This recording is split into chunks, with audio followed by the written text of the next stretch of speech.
ये वीक काफी खास रहने वाला है क्योंकि यही वो वीक है जहां से पितृपक्ष श्राद्ध पक्ष की शुरुआत होगी और 7 तारीख को चंद्र ग्रहण भी रहेगा। तो किन चीजों का आपको ध्यान रखना है ये हम बताएंगे और इसके साथ साथ साप्ताहिक राशिफल में चंद्रमा ही बहुत ज्यादा इंपॉर्टेंट हो जाते हैं और चंद्रमा इस पूरे ही वीक वृश्चिक में रहेंगे, धनु में रहेंगे, मकर में रहेंगे और उसके बाद वो कुंभ में रहेंगे और आखिरी दिन चंद्रमा का राहु के साथ जो ग्रहण योग बन रहा है वही चंद्र ग्रहण होगा। तो बहुत सारी चीजों का ध्यान रखना है। चंद्रमा मन के कारक हैं और वही पीड़ित होंगे। तो आप पर इन सब चीजों का क्या प्रभाव पड़ेगा, मंगल शनि की जो दृष्टि है वो क्या आपको बचाएगी या फंसाएगी, या बुध आदित्य योग का क्या परिणाम रहेगा, आइए हम देखते हैं। और इसके साथ साथ क्या रेमेडी करनी है, क्या मंत्र जाप करना है, ये भी हम आपको बताते हैं। इस वीडियो में हम बात करेंगे मकर राशि और मकर लगन के लिए कैसा रहने वाला है ये वीक आपका, जहां हम बात कर रहे हैं सितंबर के पहले वीक की।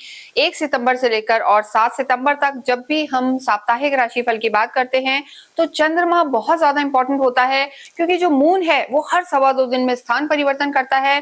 देखिए मकर राशि जो है इनके जो लॉर्ड हैं शनि हैं और चंद्रमा और शनि की बहुत ज्यादा हम कहेंगे अच्छी नहीं जमती।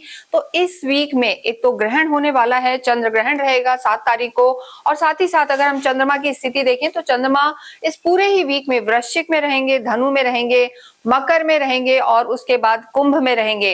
लेकिन अगर हम आपके लिए देखें तो सबसे पहले वो 11वें भाव में होंगे, फिर 12वें में, फिर आपकी खुद की राशि में आएंगे और उसके बाद वो आपके धन भाव यानी सेकंड भाव में आ जाएंगे। तो पूरे हिसाब से अगर हम देखें तो इस वीक में जो 3 और 4 तारीख है वहां चंद्रमा की स्थिति आपके लिए अच्छी नहीं होगी क्योंकि चंद्रमा आपके 12th हाउस में आ जाएंगे, त्रिक भाव में आएंगे। 12वें घर में जब भी चंद्रमा आते हैं, चौथे, 8वें, 12वें में जब भी चंद्रमा आते हैं तो शुभ परिणाम नहीं देते और कहीं ना कहीं थोड़ा सा लो फील भी कराते हैं। तो ये स्थिति यहाँ पर आपको 3 और 4 जो सितंबर है ये डेट्स आपको ध्यान रखनी है। यहाँ पर आपको थोड़ा सा नेगेटिविटी फील हो सकती है। किन चीजों का ध्यान रखना है ये हम आगे आपको बताएंगे। देखिए पूरा ही राशिफल जो हम बताते हैं आपको ट्रांजिट के आधार पर बताते हैं, गोचर के आधार पर बताते हैं, यानी इस समय ग्रहों की स्थिति कैसी है। तो मकर राशि मकर लगन के लिए अगर हम देखें तो देखिए जो आपका चार्ट बनता है उसमें सेकंड हाउस में आपके राहु विराजमान है, थर्ड हाउस में शनि है और आपके छठे घर में गुरु है, 7वें में शुक्र है और आपके अष्टम में बुध, केतु और सूर्य विराजमान है और मंगल आपके भाग्य में है। तो ऐसी स्थिति में सूर्य और बुध का बुध आदित्य योग तो बना हुआ है लेकिन सूर्य और केतु का ग्रहण योग भी बना हुआ है और ये ग्रहण योग पितृ दोष भी कहलाता है और ये हफ्ता काफी खास है क्योंकि इसमें पितृपक्ष शुरू हो रहा है 7 तारीख से। जैसा हमने बताया उसी दिन यहाँ पर चंद्र ग्रहण भी रहेगा। तो आपको इस पूरे ही वीक में 3, 4 और 7 तारीख को विशेष केयरफुल रहना है क्योंकि यहाँ पर थोड़ी सी आपको हेल्थ में भी दिक्कत आ सकती है और चीजों में भी दिक्कत आ सकती है। मकर राशि की हम बात कर रहे हैं, नहीं पता आपको कि आपकी राशि आप कैसे देखें तो आप अपनी कुंडली खोलें और उसमें चंद्रमा जहां भी प्लेस्ड है वहां नंबर 10 लिखा है तो आपकी जो राशि है वो मकर है, कैप्रिकॉर्न है और आपकी खुद की कुंडली में फर्स्ट नंबर पे 10 लिखा है तो आपकी जो असेंडेंट है वो लगन है वो आपकी मकर है। दोनों ही लोग इस वीडियो को रिलेट करके देख सकते हैं। तो सबसे पहले यहाँ हम बात करेंगे आपके स्वास्थ्य की। देखिए स्वास्थ्य की अगर बात करते हैं तो त्रिक भाव को जरूर देखते हैं और आपकी लगन को भी जरूर देखते हैं, यानी आपकी लग्नेश कहाँ पर है। तो अगर लगन के स्वामी शनि है तो वो 3rd हाउस में चल रहे हैं तो स्थितियां ठीक हैं, लेकिन वक्रीय अवस्था में चल रहे हैं। तो ऐसे में देखिए शनि वाले वैसे भी थोड़ा ज्यादा सोचते हैं तो ओवर थिंकिंग की समस्या यहाँ पर रह सकती है। साथ ही साथ गुरु, बुध, केतु, सूर्य 4 ग्रह आपके त्रिक भाव में है और चंद्रमा भी 3 और 4 तारीख को आपके वीक हो जाएंगे। तो इस पूरे ही वीक आपको स्वास्थ्य का तो बहुत ध्यान रखना है, स्पेशली इंडाइजेशन की प्रॉब्लम हो सकती है, यानी ओवर थिंकिंग रहेगी तो एसिडिटी की प्रॉब्लम और कहीं ना कहीं फूड पॉइजनिंग वगैरह हो सकता है और इसके साथ थोड़ा सा हेडेक, सिर दर्द की समस्या बनी रह सकती है। और किसी भी तरीके का अगर आपकी खान पीन में आदत है, कुछ आप क्रेविंग होती है आपको किसी चीज की या एडिक्शन है, तो वो इस वीक में आप ज्यादा कर सकते हैं, लेकिन आपको ऐसा करना नहीं है, ध्यान रखना है क्योंकि इस वीक में आपका थोड़ा मन कमजोर रहेगा, विल पावर वीक रहेगी और जैसा हमने बताया ग्रहण की भी स्थिति है। तो ऐसे में विल पावर को आपको मजबूत करने की बहुत बहुत जरूरत है। उस चीज पे आपको ध्यान देना चाहिए, योगा करना चाहिए, ध्यान करने चाहिए। ये हम मकर राशि के लिए बहुत ज्यादा चीज इंपॉर्टेंट है और इसका आपको ध्यान रखना है। नेक्स्ट हम बात करेंगे आपकी लव लाइफ के बारे में। देखिए, जब भी लव लाइफ की बात करते हैं तो काल पुरुष की कुंडली से 5th हाउस को देखा जाता है। पंचम जो भाव है, यहाँ के आपके जो लॉर्ड हैं, देखिए 5th हाउस से लव लाइफ भी देखी जाती है, एकेडमिक्स भी देखे जाते हैं, साथ ही साथ संतान, फैमिली प्लानिंग, ये सब भी देखा जाता है। स्पेक्युलेटिव मनी भी यहीं से देखा जाता है, लॉटरी सट्टे। लेकिन यहाँ हम बात कर रहे हैं आपकी लव लाइफ की। लव लाइफ के जो लॉर्ड हैं शुक्र आपके इस समय सप्तम में बैठे हैं, तो ये स्थिति यहाँ पर अच्छी बनी हुई है, कोई दिक्कत की बात यहाँ पर नजर नहीं आ रही है। तो ओवरऑल अगर हम देखें तो लव लाइफ यहाँ पर ठीक है। आप स्वयं शनि हैं, 3rd हाउस में हैं, और जो आपके लव लाइफ के लॉर्ड हैं वो शुक्र हैं। शुक्र और शनि एक दूसरे से बहुत अच्छी मैत्री रखते हैं।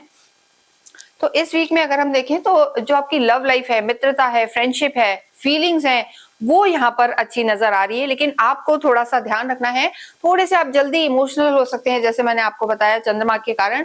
तो उस चीज को आप कंट्रोल करें, ओवर थिंकिंग ना करें। तो लव लाइफ यहाँ पर अच्छी रहेगी। फिर भी 7 तारीख को आप विशेष ध्यान रखें, आर्ग्यूमेंट्स वगैरह में ना जाएं। वैवाहिक जीवन की अगर हम बात करें तो देखिए, वैवाहिक जीवन के लिए 7th हाउस को देखा जाता है, सप्तम को देखा जाता है, और यही आपके शुक्र विराजमान है, जो कहीं ना कहीं रोमांस, प्यार और जीवन में हम कहेंगे सुख, एंटरटेनमेंट बढ़ाने वाले होते हैं। उनका आपकी मैरिड लाइफ में बैठना अच्छा है, और आपकी लगन पर भी दृष्टि दे रहे हैं। तो देखिए, जब तक यहाँ पर शुक्र हैं, आपकी मैरिड लाइफ में कोई मेजर दिक्कत नजर नहीं आ रही है, क्योंकि वो आपको भी थोड़ा सा हम कहेंगे कूल रखेंगे, आपका भी मूड जो है थोड़ा सा रोमांटिक रखेंगे, घूमने फिरने जाएंगे।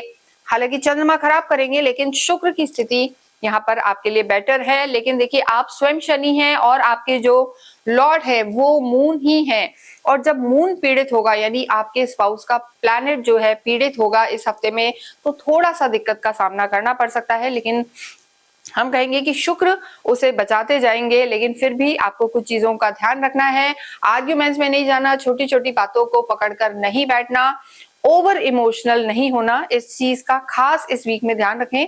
थोड़ी सी प्रैक्टिकल अप्रोच के साथ आप चलेंगे तो आपके लिए बेहतर होगा। नेक्स्ट हम बात करेंगे आपकी प्रोफेशनल लाइफ की। देखिए, प्रोफेशनल लाइफ की जब हम बात करते हैं तो यहाँ पर आपके 10th हाउस को देखते हैं और आपके 7th हाउस को भी देखते हैं। 10वां घर जो है, यहाँ से आपके रोजगार को, जॉब को, प्रोप्राइटरशिप को, बिजनेस को देखते हैं, और 7th हाउस से आपकी पार्टनरशिप, अलायंसेस और डे टू डे की इनकम को देखा जाता है। तो शुक्र आपके 10th हाउस के भी लॉर्ड हैं, और यहाँ जो हम कहेंगे स्थितियां आपके लिए बेहतर है। शुक्र आपके बैठे हुए हैं 7th हाउस में, तो शुक्र जो है हम कहेंगे मकर राशि के लिए इस पूरे ही वीक अच्छे परिणाम देने वाले हैं, पर्सनल लाइफ में भी और प्रोफेशनल में भी। स्पेशली वो लोग जो किसी भी तरीके से क्रिएटिव फील्ड में हैं, उनके लिए समय अच्छा रहेगा। लेकिन देखिए, यहाँ पर आपको ये ध्यान रखने की जरूरत है, क्योंकि धन भाव में भी राहु बैठे हैं, तो ओवर इमोशनल होके आपको डीलिंग्स नहीं करनी है, और अंधा विश्वास कहीं किसी पे नहीं करना है। इस वीक में सबसे ज्यादा ये ध्यान रखने की जरूरत है, ज्यादा इमोशनल ना हो और हर एक पे आप विश्वास ना कर ले, स्पेशली पैसे के लेन देन में। और 3 और 4 तारीख को और 7 तारीख को अगर आपकी कोई भी इंपॉर्टेंट मीटिंग है, तो उस दिन आपको उसे अवॉइड करना है, या उसे आगे डेफर कर देना है, आगे के लिए समय ले लेना है। और अगर किसी भी तरीके का इन्वेस्टमेंट है, पैसे को लेके कोई मेजर डिसीजन लेना है, पैसा लेना है, देना है, तो 3, 4 और 7 तारीख को ये डेट्स पे आपको ध्यान रखना है। यहाँ पर चीजें उतनी अच्छी नजर नहीं आ रही हैं। उसके साथ साथ देखिए, जो आपके खुद के लॉर्ड हैं शनि, वक्रिय भी चल रहे हैं और मंगल की दृष्टि भी है। हालांकि बुध आदित्य योग भी बना हुआ है, लेकिन मंगल की जो दृष्टि है शनि पे, ये थोड़ा सा आपको रॉन्ग डिसीजन करा सकती है, निर्णय गलत हो सकते हैं, और इरिटेबिलिटी, चिड़चिड़ापन थोड़ा सा दे सकते हैं। तो वर्क प्लेस पे आपको बहुत सोच समझ कर निर्णय लेने हैं, जल्दबाजी नहीं करनी है। ये इस हफ्ते में आपको ध्यान रखने की जरूरत है।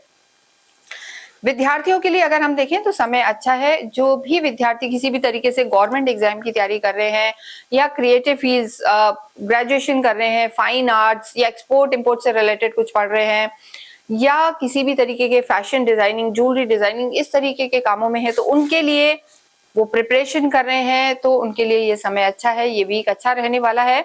तो ओवरऑल स्टूडेंट्स के लिए भी समय अच्छा है। नेक्स्ट हम बात करेंगे आपके भाग्येश की और आपके जो है अध्यात्म की।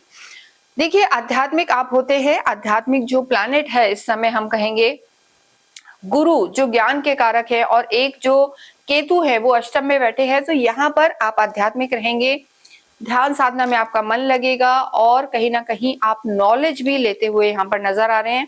और देखिए गुरु की जो दृष्टि है 12वें घर पर पड़ रही है और आपके एक तरीके से सेकंड हाउस पर भी पड़ रही है, तो ऐसे में आप चैरिटी करेंगे, पैसा आपका धर्म और जो हम कहेंगे चैरिटी में इन पे खर्च करेंगे, क्योंकि गुरु का 12वें घर में देखना कहीं ना कहीं इन चीजों पे आपका पैसा खराएगा और इन पे नहीं होगा तो हॉस्पिटलाइजेशन पे हो सकता है। तो बेहतर यही है कि आपका जो धन है आप अध्यात्म में, धार्मिक यात्राओं में खर्च करें, तो वो आपके लिए अच्छा रहने वाला है। भाग्येश की अगर हम बात करें तो देखिए भाग्येश जरूर इस समय मकर राशि के लिए थोड़े से वीक चल रहे हैं। आपके जो भाग्येश हैं वो बुध हैं और बुध इस समय आपके, हालांकि सूर्य के साथ है, बुध आदित्य योग बना हुआ है, लेकिन अष्टम में चल रहे हैं और अष्टम में जाके चाहे त्रिकोण के स्वामी हो या केंद्र के स्वामी हो थोड़े से कमजोर हो जाते हैं। तो ऐसे में भाग्य का पूरा साथ यहाँ पर मिलता हुआ इस वीक में ध्यान दिखाई नहीं दे रहा है, हम कह सकते हैं।